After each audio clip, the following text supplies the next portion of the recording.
Welcome, Fright fans, to the Horror Story Corner, where tonight we have a hellish account put forth by A.J. Allen. It concerns a brightly lit pool with comfortable seating and a popular sandwich bar. Not the usual setting for something horrific. Nevertheless, our narrator, whilst not usually taken by flights of fancy, begins to notice something uncanny about one of the regular divers. Something which may bring him within striking distance of the Horror Story Corner. I hope you enjoy The Diver. For some reason or other, the BBC are always asking me to tell a ghost story. At least, they don't ask me, they tell me I've got to. I say, what kind of ghost story? And they say, any kind you like, so long as it's a personal experience and perfectly true. Just like that. And it's cramped my style a bit. Not that my personal experiences aren't true, please don't think that. But it's simply this, that when it comes to supernatural matters, my luck hasn't been very good. It isn't that I don't believe in such things on principle, but I do like to be present when the manifestations actually occur, instead of just taking other people's words for them.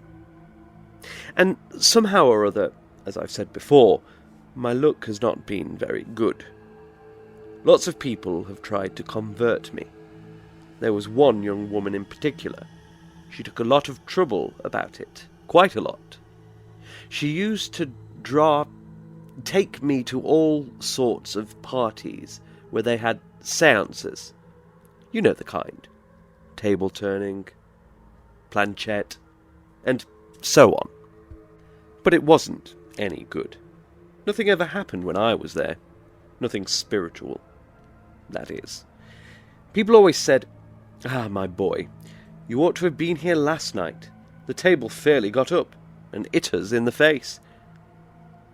Possibly very wonderful, but after all, the ground will do that if you let it. Well, as I say, they took me to several of these parties, and we used to sit for hours round tables in a dim light holding hands. That was rather fun sometimes. It depended on who one sat next to. But apart from that, the nights they took me, no manifestations ever occurred.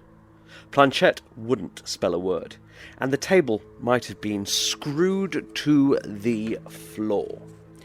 To begin with, they used to put it down to chance, or the conditions not being favourable, but after a time they began to put it down to me, and I thought, something will have to be done about it. It's never amusing to be looked upon as a sort of Jonah, so I invented a patent table tapper. It was made on the same principle as lazy tongs. You held it between your knees, and when you squeezed it, a little mallet shot up. It was really a cotton reel stuck on the end of a pencil, and it hit the underneath of the table, a proper biff. It was worked entirely with the knees, so that I could still hold the hands of the people on either side of me, and it was a success from the word go. At the very next séance, as soon as the lights were down, I gave just a gentle tap. Our host said, "Ah, a powerful force is present," and I gave a louder ponk. Then he said, "How do you say yes?" And I said, "Ponk." Then he said, "How do you say no?" And I said, "Ponk, ponk." So far, so good. Communication established. Then people began asking questions, and I spelt out the answers. Awful hard work, ponking right through the alphabet, but quite worth it. I'm afraid some of my answers made people sit up a bit. They got quite nervous as to what was coming next. Needless to say, this was some years ago. Then someone said, "Who's going to win the derby?" I don't know who said that. And I laboriously spelt out Signorinetta. This was 2 days before the race. I don't know why I said Signorinetta, because there were several horses with shorter names, but it just came into my head. The annoying thing was that I didn't take my own tip and back it. You may remember it won at 100 to 1. By I don't know how many lengths. 5 lengths, diving second and third. However, it's no use crying over the stable door after the horse has spilt the milk, and it has nothing whatever to do with the story. The amusing thing was that when the séance was over, various people came round to me and said, "Now will you believe in spiritualism? What more proof do you want?" And so on and so forth.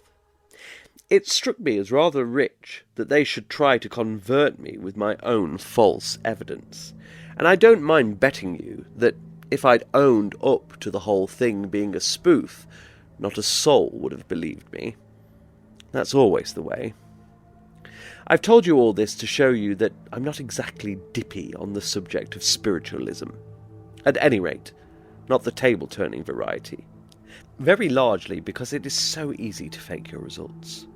But when something genuinely uncanny comes along, why then I'm one of the very first to be duly thrilled and mystified and whatnot. It's one of those genuine cases I want to tell you about.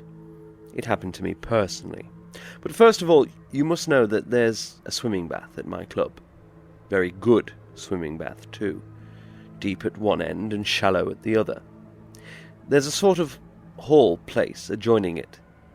And in this hall there's a sandwich bar. Very popular. It's much cheaper than lunging upstairs. Quite a lot of people seem to gravitate down there, especially towards the end of the month. Everything's quite informal.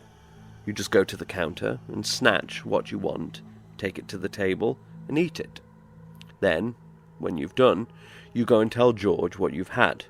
George runs the show, and he says 1 and 9pence, or whatever it is, and that's that. Personally, I usually go to a table in a little recess close to the edge of the swimming bath itself. You have to go down a few steps to get to it, but you are rather out of the turmoil and not so likely to get anything spilt over you. It's quite dangerous sometimes, people darting in and out like a lot of sharks. Which reminds me, a member once wrote into the secretary complaining that the place wasn't safe. I shan't say who it was, but you'd know his name if I told you. I managed to get hold of a copy of his letter. This is what he says, speaking of the sandwich bar. I once saw an enormous shark, at least 5 feet 10 inches long, go up to the counter and seize a sausage roll, itself nearly 4 inches long, and take it away to devour it. When he had bitten off the end, which he did with a single snap of his powerful jaws, he found that it was empty. The sausage, which ought to have been inside, had completely vanished. It had been stolen by another shark, even more voracious and ferocious than himself. Never shall I forget the awful spectacle of the baffled and impotent rage of this fearful monster. He went back to the counter, taking the empty sarcophagus with him, and said, "George, I have been stung," in order to avoid such scenes of unparalleled and revolting cruelty. After that, he is rather inclined to exaggerate, so I shan't read any more. I usually go late, when the rush is over and it's fairly quiet. People come and practice diving, and sometimes they are worth watching, and sometimes not. That's the sort of place it is, and if you know of anywhere less likely to be haunted, I should like to see it. Very well then. One day I was just finishing lunch when there was a splash. I was reading a letter and didn't look up at once. When I did, I was rather surprised to see no ripples on the water, and no one swimming about. So I went on with my letter and didn't think any more about it. That was all that happened that day. 2 or 3 weeks later, at about the same time, I was again finishing lunch, and there was another splash. This time I looked up almost at once and saw the ripples, and it struck me then that it must have been an extraordinarily clean dive, considering that whoever it was must have gone in off the top. One could tell that from where the ripples were, well out in the middle. So I waited for him to come up, but he didn't come up. Then I thought that he must be doing a length underwater, and I got up and went to the edge of the bath to watch for him. But still he didn't come up, and I got a bit worried. He might have bumped his head on the bottom, or fainted, or anything, and I saw myself having to go in after him with all of my clothes on. I sprinted right around the bath, but there was undoubtedly no one in it. The attendant came out of one of the dressing rooms and evidently thought I'd gone cracked. So I went to the weighing machine and weighed myself, 11 stone 8, but I don't think he believed me. That was the second incident. The third time came about a fortnight later. This time I saw the whole thing quite clearly. I was sitting at my usual table, and I saw a man climbing up the ladder leading to the top of the diving board. When he got up there, he came out to the extreme end of the plank and stood for a few seconds, rubbing his chest and so on, like people often do. He was rather tall and muscular, dark, with a small moustache, but what particularly caught my eye was a great big scar he had. It was about 9 inches long, and it reached down from his left shoulder towards the middle of his chest. It looked like a bad gash with a bayonet. It must have hurt quite a lot when it was done. I don't know why I took so much notice of him, but I just did, that's all. And funnily enough, he seemed to be just as much interested in me as I was in him. He gave me a most meaning look. I didn't know what it meant, but it was undoubtedly a meaning look. As soon as he saw that he'd got me watching him, he dived in. And it was the most gorgeous dive I'd ever seen. Hardly any noise or splash, just a gentle sort of plop, as though he'd gone into oil rather than water. And the ripples died away almost at once. I thought, if only he'll do that a few more times, it'll teach me a lot. And I waited for him to come up, and waited, and waited, but not a sign. I went to the edge of the bath, and then I walked right round it, but bar the water, it was perfectly empty. However, to make absolutely certain, I mean that he couldn't have got out without my seeing him, I dug out the attendant, and satisfied myself that no towels and costumes had been given out since 12 o'clock. It was then 2:30, and he, the attendant, he'd actually seen the last man leave. The thing was getting quite serious. My scarred friend couldn't have melted away in the water, nor could he have dived slap through the bottom of the bath, at least not without leaving some sort of a mark. So it was obvious that either the man had been a ghost, which was absurd. Who's ever heard of a ghost in a swimming bath? I mean, the idea is too utterly, wet for anything. Or that there was something wrong with the light lager I was having for lunch. I went back to my table and found I'd hardly begun it. And in any case, let me tell you, it was such light lager that a gallon of it wouldn't have hurt a child of 6, and I'm not a child of 6. So I ruled that out, and decided to wait and see if it happened again. It wouldn't have done to say anything about it. One's friends are apt to be a bit flippant when you tell them things like that. However, I made a point of sitting at the same table for weeks and weeks afterwards. But old Stick-in-the-Mud didn't show up again. A good long time after this, it must have been 18 months or more, I got an invitation to dine with some people called Pringle. They were old friends of mine, but I hadn't seen them for a long time because they'd mostly lived in Mexico, and one rather loses touch with people at that distance. Anyway, they were going back there in a few days, and this was a sort of farewell dinner. They'd given up their flat and were staying at a hotel. They'd got another man dining with them. His name was Mellowish, and he was, with one exception, the most offensive blighter I've ever come across. Do you know those people who open their mouths to contradict what you are going to say before you've even begun to say it? Well, he did that, among other things. It was rather difficult to be entirely civil with him. He was travelling back to Mexico with the Pringles, as he'd got the job of manager to one of their properties. Something to do with oil, but I didn't quite grasp what. My mind was so taken up with trying to remember where on earth I'd seen the man before. Of course, you all know. You know he was the man who dived into the swimming bath. It sticks out about a mile, naturally. But I'd only seen him once before, in a bad light, and it took me till halfway through the fish to place him. Then it came back with a rush, and my interest in him became very lively. He was an American, and he'd come over to England 2 months before, looking for a job, so he said. I asked him why he'd left America, and he didn't hear, but it did seem fairly certain that he'd never been in Europe before. So when we got to dessert, I proceeded to drop my brick. I said, "Do you mind telling me whether you have a scar on your chest like this?" And I described it. The Pringles just stared, but Melwish looked as if he were going to have a fit. Then he pulled himself together and said, "Have you ever been in America?" And I said, "No, not that I know of." Then he said, "Well, it's a most extraordinary thing, but I have a scar on my chest." And he went on to explain how he'd got it.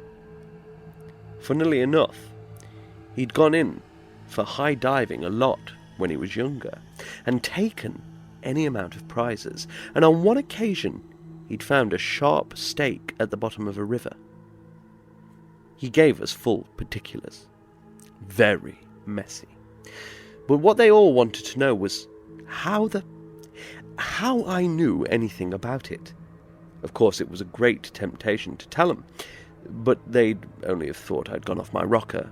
So I started to hear about perhaps having seen a photograph of his swimming club in some newspaper or other. They caught on to that idea quite well, so I left them to it. The whole thing was by way of being rather a problem, and it kept me awake that night. Without being up in such matters, it did occur to me that it might be a warning of some kind. It is likely that anyone, even a ghost, would take the trouble to come all the way from America simply to show me how well he could dive? Of course not. And I sort of thought that a man who was in the habit of going in off the deep end and not coming up again was no fit travelling companion for any friends of mine. I'm not superstitious, goodness knows. Of course, I don't walk under ladders, or light 3 matches with 1 cigarette, or any of those things. But that's because they're unlucky, not because I'm superstitious. Anyhow, in case the Pringles might be, I went round next day and saw them. At least I saw her, he was out, and told her all about the apparition at the club and so on. That did it. She fairly went off pop. It was a portent, a direct intervention of Providence. Nothing would induce her to travel with Melwish after what she'd heard, and all the rest of it. I left her to carry on the good work. I don't know how she managed it, but the fact remains that the Pringles did not start for Mexico, as arranged, and Melwish did. And now you're expecting me to say that the ship in which he sailed was never heard of again, but that wouldn't be strictly true. He got to the other side all right. But the train in which he was travelling through Mexico had to cross a bridge over a river. A steel bridge it was. Now, some months previously, there'd been a slight scrap between 2 local bands of brigands, in the course of which the bridge had been blown up. When the quarrel was patched up, the bridge was patched up too, but not with the meticulous care it might have been. The result was that in the daytime, when the sun was hot and the steelwork fully expanded, it was a perfectly good bridge, but at night, when it was cold and the girders had shrunk a bit, well, it didn't always quite meet in the middle. It so happened that the train in question tried to cross this wretched bridge at the very moment when it was having rather a job to make both ends meet, and it simply couldn't bear it. The middle span carried away, and the engine and 2 carriages crashed through into the river, and 14 people were killed. It was very sad about 13 of them, but the 14th was Mr. Melhuish. There must be a moral to this story. If only I could think of it, but I can't.